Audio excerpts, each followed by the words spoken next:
Buraxılış imtahanına son 43 gün qaldı. Bəs biz bu müddət ərzində riyaziyyat balımızı necə artıra bilərik? Hər kəsə salam, mən Ayxan Yusifliyəm. Kanalıma və videoma xoş gəlmisiniz. Uzun müddətdən sonra kanalıma video çəkməyə qərar verdim. Və bugündən etibarən inşallah istəyirəm ki, vaxt tapdıqca hər həftənin bazar günü mümkün olduqca video çəkəcəm. Və bugün uzun müddət fasilədən sonra artıq video çəkməyə başlayıram. Deməli, bugünkü videomuzda artıq bilirsiniz ki, buraxılış imtahanına sayılı günlər qalıb. Buraxılış imtahanına 43 gün qalıb və həmin bu müddət üçün kiçik bir tövsiyə videosu çəkmək istədim. Bugündən etibarən və düşünürəm ki, videolar paylaşacağam və çəkəcəyim növbəti videolarda Azərbaycan dili, ingilis dilinə də vaxt ayırmaq istəyirəm ki, öz şəxsi məsləhətlərimi verim sizə bu haqda. Nəysə, onda bugünkü videomuzdan başlayaq. Bugünkü videomuzda sizin üçün riyaziyyat haqqında danışmaq istəyirəm. Çoxunun yaralı yeridir riyaziyyat və riyaziyyatı öyrənərkən nələrə diqqət etməliyik, nə kimi şeylər var bu barədə, bundan danışacağam. Əvvəlcə bunu qeyd edeyim ki, bu video üçün xüsusi olaraq hazırlaşmamışam. Yəni tam belə deyək, təbii olaraq çəkəcəm videonu. Sadəcə bir-iki yazı yazmışam bura. Bunlara göz gəzdirib sizə ümumi başlıqlar üzrə danışmaq istəyirəm. Yəni əvvəldən xüsusi olaraq nələrsə hazırlaşmamışam. Daha təbii çəkmək istəyirəm. Səmimi olaraq fikirlərimi qeyd edəcəm. Bu kitabı qoyaq bura və başlayaq. Deməli, birinci məsləhətimiz proqramda harda olmalıyıq? Deməli, mən bu videonu çəkdiyim gün artıq deməli 25 yanvar tarixidir və bu günə nəzərən hesablayanda buraxılış imtahanına 43 gün qaldığını görürük və 43 gün qaldığı anda proqramda harda olmalıyıq? Bu haqda məlumat vermək əvvəlcə. Əlbəttə ki, proqramda harda olmalısınız, bu biraz da sizin müəlliminizdən hazırlaşmanızdan asılıdır. Amma ümumi olaraq deyə bilərəm ki, artıq proqramın sonlarında olmalısınız. Yəni çox az mövzunuz qalmalıdır. Belə deyək, buraxılış imtahanına düşəcək mövzuların artıq əksər hissəsini 90%-ni bitirməlisiniz. Heç olmasa 80%-ni bitirməlisiniz. Bəs mən hardayam proqramda? Ümumiyyətlə mən riyaziyyatdan hal-hazırda trigonometriya bölməsindəyəm və deməli trigonometriyanın ikinci hissəsi, yəni cəmin fərqin deməli trigonometrik funksiyaları hissəsindəyəm. Bir də loqaritma qalıb və düşünürəm ki, fevralın hardasa ilk 2 həftəsi, hətta ilk 2 həftə olmasa, herhalde ilk həftəsi bitirmək şansım var. Ondan sonra artıq bir ay təkrara vaxt qalır. Bir ayda olmasa, yəni ən azı 3 həftə təkrara vaxt ayıra biləcəm. Və bu daha yaxşıdır, çünki təkrar məsələsi vacibdir. Bunun haqqında zaten birazdan danışacağım. Mən proqramda harda olmalıyıq məsələsində yadda saxlayın ki, əgər arxadasınızsa, çalışın ki, çatdırın. Amma lap arxadasınızsa, yəni ikinci hissəyə təzə başlayırsınızsa, bu artıq sizin üçün biraz çətin olacaq. Çünki bu qısa müddətdə ikinci hissəni çatdırmaq biraz çətindir. Həndəsəni tam bitirmişik. Yəni mən hal-hazırda həndəsəni tam bitirmişəm. O koordinatlar metodu, fırlanma cisimləri, çox üstlər və o bölmələr hamısı tam bitib və yalnız cəbr hissəsində qalıb. Trigonometriya, loqaritma. Bu ikisi. Amma əgər sizdə hələ də qalan mövzular çoxdursa, çalışın ki, onları tez-tez işləyərək bitirin. Çünki sonra sizin üçün çətin olacaq. Artıq az gün qaldığına görə təkrara başlamaq məsləhətlidir. Əgər mövzularınız qalıbsa, onları öyrəndikcə çalışın ki, əvvəlki mövzuları təkrar eləyəsiniz. Birinci bitdi. Keçək ikiyə, baxaq. İkinci məsləhətimiz vaxt bölgüsü və planlılıq haqqındadır. Vaxt bölgüsünü mən necə eləyirəm?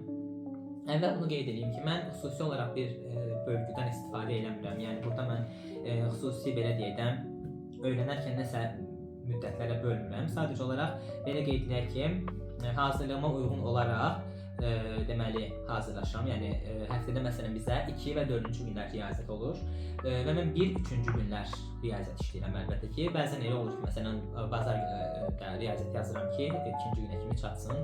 Əksərən çox tapşırıq olur 2-ci günə və 4-cü gündən 2-ci günə çox tapşırıq olur.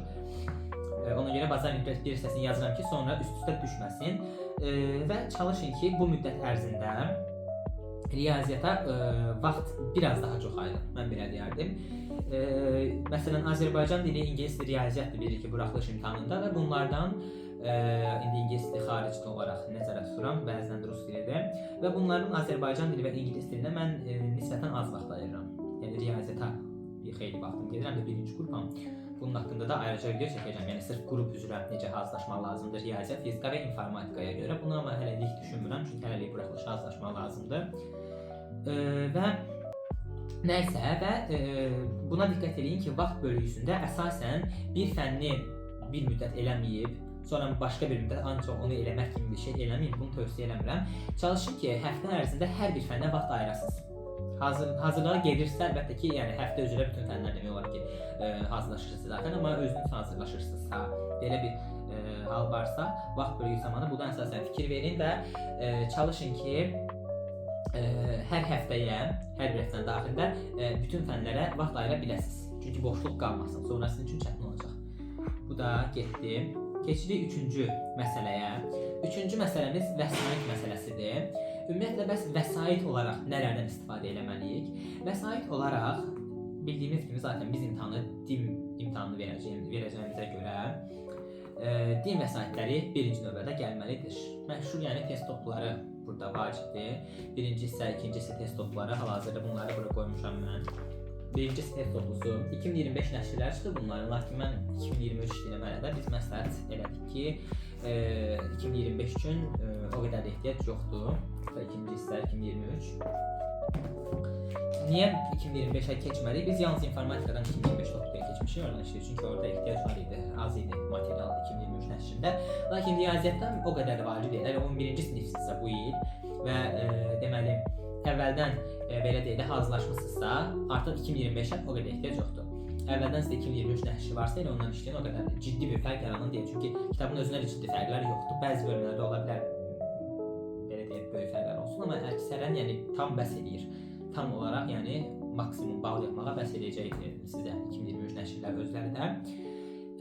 Və deməli, mən əsasən din üzrə işləyirəm. Yəni belə mən əlavə vəsait hansısa bir nəşri müntəzəm olaraq işləmirəm. Sınaq və s. ola bilər, amma ardıcıl olaraq məsələn topluluğun yanında bir başqa vəsaitdə ardıcıl kimi biraz topluluğdan eyni bölmədən sonra başqa vəsait elə bir şey eləmirəm bu il. Çünki vəsait olaraq din bəs eləyir. Din həqiqətən bəs eləyir. Çoxu düşünür ki, din belə deyək də çox kitabı işləsə yaxşıdır, amma mən belə bir şey deyə bilərəm ki, mən bu vaxta kimi ciddi olaraq, yəni hansısa bir kitabı ardıcıl işləyib bitirməmişəm dindən başqa, belə bir şey olmayıb. Sadəcə sınaq işləməyi tövsiyə edirəm. Sınaq məsələsini deməli bundan sonra onun haqqında ayrıca məlumat verəcəm.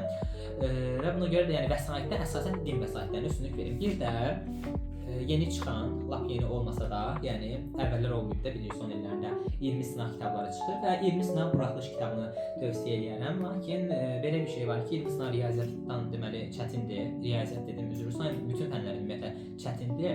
OTK ilə bir yerdə yəni hazırlanır və içi həqiqətən çətindir. Buraxılış səviyyəsində deyil. Çünki biz dimin özünün buraxılışlarına baxanda görürük ki, həqiqətən çox sadə və yazıda tipdir, amma 20 sınaq çətindir. 20 sınavın buraxılışı blok səviyyəsinə yaxındır. Yəni o dərəcə çətin suallar içərisində var. Amma əgər güclüsünüzsə, xüsusən birinci və ikinci qrup şagirdisinizsə, riyaziyyatı blokda verəcəksə, bunu işləməyi tövsiyə edirəm.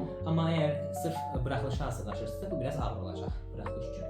Başqa kitablar işləyə bilərsiniz, amma dimin özünün kitabı olduğuna görə bunu işləməyə çalışın ki, işləyin. Yəni çətin olsa da dimin öz nəşri olduğuna görə, Dövlət İmtahan Mərkəzinin olduğuna görə işləməkdən sizə zərər gəlməz. Mən özüm şəxsən əksər, biz bilirik zaten dimdə imtahan verəcəyimizə görə hazırlaşan zaman hansısa bir vəsaitlə məsələn dim üst-üstə düşməsə zaten dimi əlbəttə ki, əsas götürürük orada. Buna görə çalışın ki, dimin öz nəşrilərinin hamısını işləyin, bitirin. Vəsait məsələsi də bu qədər və əgər əlavə işləmək istəyirsə, güvənin tövsiyə edə bilərəm. Güvənin kitabları zaten çoxdur. 11-ci sinif məsələn buraxılış olan qayda kitabı və yaxud test kitabı istifadə edə bilərsən. Həm qayda, həm test olan kitabı da var, o da məndə var. Sadəcə indi göstərməyə ehtiyac duymadım. O kitabı da işləyə bilərsiniz. O da yaxşı kitabdır. Sadəcə olaraq dimi bitirin, sonra təkrar kimi onu işləyə bilərsiniz. Bir də əsasən sınaq kitablarını tövsiyə edərdim. Vəsait məsələsindən keçdik. 4-cü məsələmiz sınaq məsələsidir. Sınaq haqqında ümumiyyətlə necə deyərdim? Birinci olaraq sınaq işləyərkən vaxt tutmağa önəm verin.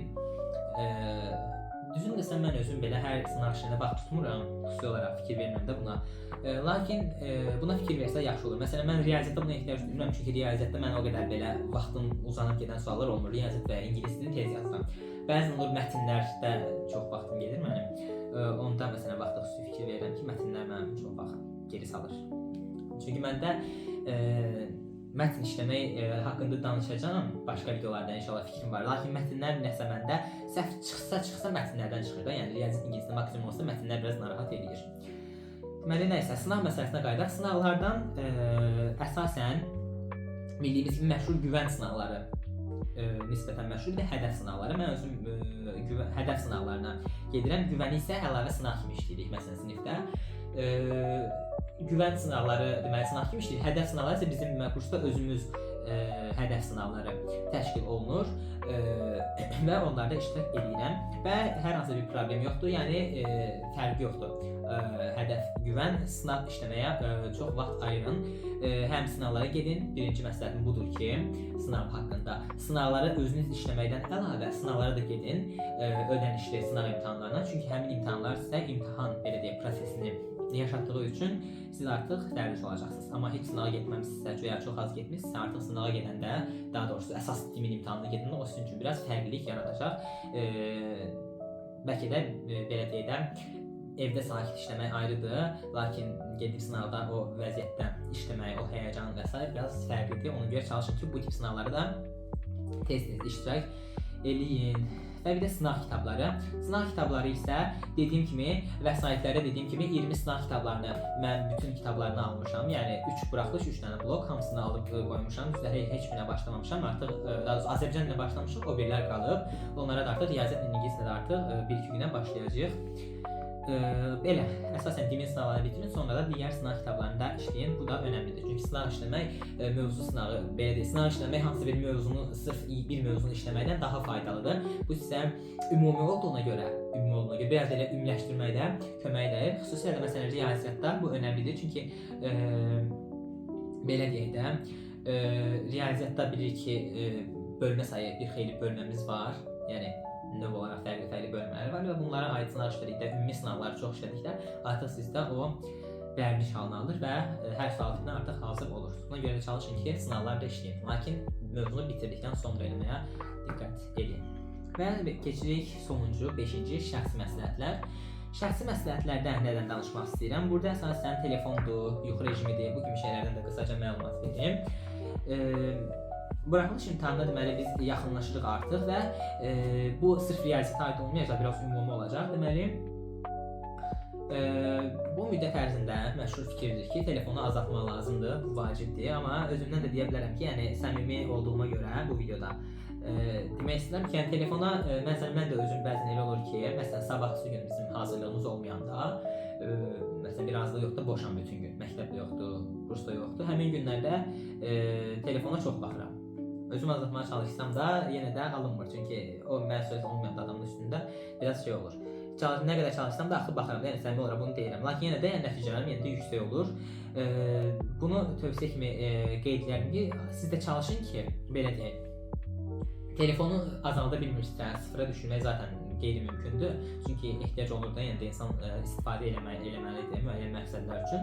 Və çalışın ki, azaldın və əsas dərsləri bitirdikdən sonra vaxt ayırın. Və nəzərə alın ki, mən bu telefona baxsam, bu mənim dərsimi nəsə azaltmır ki, nəsə mane olmur ki, o şərt daxilində baxın. Mən xüsusən buna fikir verirəm. Yəni vaxtım olanda bəzən də biraz çox olur, amma çalışın ki, özüm də çalışıram ki, azaldaq. Çünki artıq son bir aya yaxınlaşırıq deyə telefon qətiyyən bizi yormamalıdır, vaxtımızı aparmamalıdır, vaxtı çox yaxşı dəyərləndirməliyik. Yuxu rejimi olaraq da deməli yatmağa fikir vermək lazımdır. Çünki məsələn bəzi şagirdlər var ki, məsələn gecəsini gündüzünə qatıb oxuyur. Düzdür, məndə də bəzən elə olur ki, gec saatlara kimi oxuyuram. Amma mən hər gün belə olur deyə bilmərəm. Məsələn gün ərzində hər gün çalışıram ki, ən gec saat 1-ə kimi yatmağa çalışıram. Saat 1-dən 8-ə kimi, 1-dən 7-yə kimi belə yatıram da ümumi olaraq. İndi məktəb olmayan günlərdə biraz gec olur, yatıb qalıram ona kimi. Hətta bəzən biraz da gec. Amma çalışın ki, yuxu rejimini düzəldin. Mən özümdə də bunu çalışıram. Sadəcə bəzən elə olur ki, məsələn o biri gün dərsim çox olanda yarımçıq qoyub yatmaq istəmirəm də. Belə bir xasiyyət var məndə. Tam bitirim, rahat-rahat yatım da, yoxsa nəsə tam alınmayanda narahat qalıram, belə deyək. Amma yenə də çalışıram ki, siz də çalışın ki, mümkün qədər yuxu rejiminə diqqət edin. Çünki yorğun olanda insanın o motivasiyası da azalır, alacağı o səmərə də azalır. Yəni o dərsi oxuyanda alacağınız fayda da nisbətən azalır yuxusuz formada etdikdə. bunda nəsə yuxu rejimi biraz şəxsi məsələdir. Çünki bəzi insanlar var ki, məsələn, belə deyirik, gecə yazmağı xoşlayır, bəzi də var səhər tezdən durub yazmağı xoşlayır.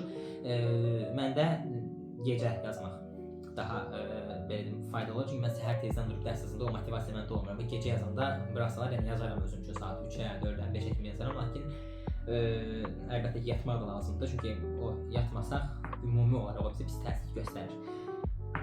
Belə, bu da bu qədər. Və bir də ki, son olaraq bunu deyim ki, riyaziyyat haqqında özünüzü çox sıxmayın. Riyaziyyatı başa düşmək çünki bəziləri üçün çətin ola bilər, amma mümkünsüz də deyil. Və əgər başa düşmədiyiniz bir mövzu varsa, o məntiqini tutmağa çalışın, bacaracaqsınız. Çünki belə yəni başa düşməyəcəm deməklə, həvəsim yoxdur deməklə sizin üçün o nəsə nəticə verməyəcək. Çalışın ki, tam olaraq motivasiyanızı qoruyun, bacaracam deyin. Xüsusilə də bəzən Azərbaycan dilini bəziləri, əksər şairlər Azərbaycan dilinin mətnlərində o qədər problemi olmur. Deyir ki, mətnləri zaten yaza bilirəm. Bəziləri deyir, məsələn, ingilis dili mənim üçün rahatdır, amma gəlir riyaziyyatda ilişir, buraxılışda. Xüsusi olaraq buna deməli fikir verin ki, riyaziyyatı bacarmaq o qədər də çətin bir şey deyil. Mən özüm şəxsən ən sevdiyim fəndir riyaziyyat, fənlər arasında və yəni mən riyaziyyat öyrənmək mənə heç vaxt belə çətin kimi gəlməyib. Heç vaxt çətin kimi gəlməyib. Çünki onun məntiqini anlayıb, dərk edərək öyrənən zaman o Azərbaycan dilində də, ingilis dilində də, digər fənlərdən isə daha məntiqli gəlir. Həqiqətən məncə mənim hazırlaşdığım, yəni ixtisasda Azərbaycan dili, ingilis dili, fizika, informatika arasında ən belə deyək də o birlər düz biraz haqsızlıq olmazsa ən belə sevdiyim fən riyaziyyat fənnidir və öyrənərkən həm maraqlı gələn, həm də nisbətən ən dəqiqi aralarında 5 dənəsindən ən dəqiqi riyaziyyatdır deyə bunu daha çox xoşlayıram. Bu qədər. Bugünkü videomuz bu qədər oldu. Ümid edirəm ki, sizin üçün faydalı olar. Başqa video fikirlərim də var, lakin biraz da əlavələr etmək üçün sizdə rəy bölməsində mümkündürsə deməli rəy yazın, fikir bildirin ki, nə tip videolar istəyirsiniz. Buraxılışlar getdikcə vaxt azaldıqca nə tip videolar çəkim, necə videolar çəksəm sizin üçün faydalı olar. Bundan sonraki fikirlərimdə Azərbaycan dili və ingilis dili haqqında videolar çəkmək də var və onları da yaxın zamanda çəkib paylaşacağam ki, bu yaxın günlərdə paylaşacağam ki, siz də izləyib bəlkə nəsə köməyim dəyə bilər sizə. Buraya qədər izlədinizsə təşəkkür edirəm, sizə uğurlar arzulayıram, bacara bilərik. 9 Martda da bu il imtahan, bəziləri üçün 15 Mart olacaq. Deməli 9 Martda kimi videolar çəkəcəm və düşünürəm ki, bu imtahan müddətində də, imtahandan gəldikdən sonra da artıq YouTube'a davamlı olaraq video çəkeyim, belə qərar verdim. Çünki kanalımız bilirik ki 23.000 ya 22.000 abunəçiyik və kiçik bir rəqəm deyil, yəni YouTube'u belə deyək, kənara qoymağı düşünmürəm. Daimi olaraq da burada olsam daha yaxşı olar, belə fikirləşirəm. Çünki yaxşı belə deyək, bu vaxta kimi gətirmişəm və bundan sonra da uzun müddət video atmayıb boş buraxmaq biraz yaxşı deyil. Ona görə də video çəkməyə bugündən etibarən qərar verdim. İnşallah ki, vaxtım olar bundan sonra da hər dəfə belə videolar çəkib getdikcə sizinlə paylaşmaq istəyirəm. Bu qədər. Nəysə, sonlandıram artıq. Hamınıza uğurlar arzulayıram. Gələn videolarda görüşənədək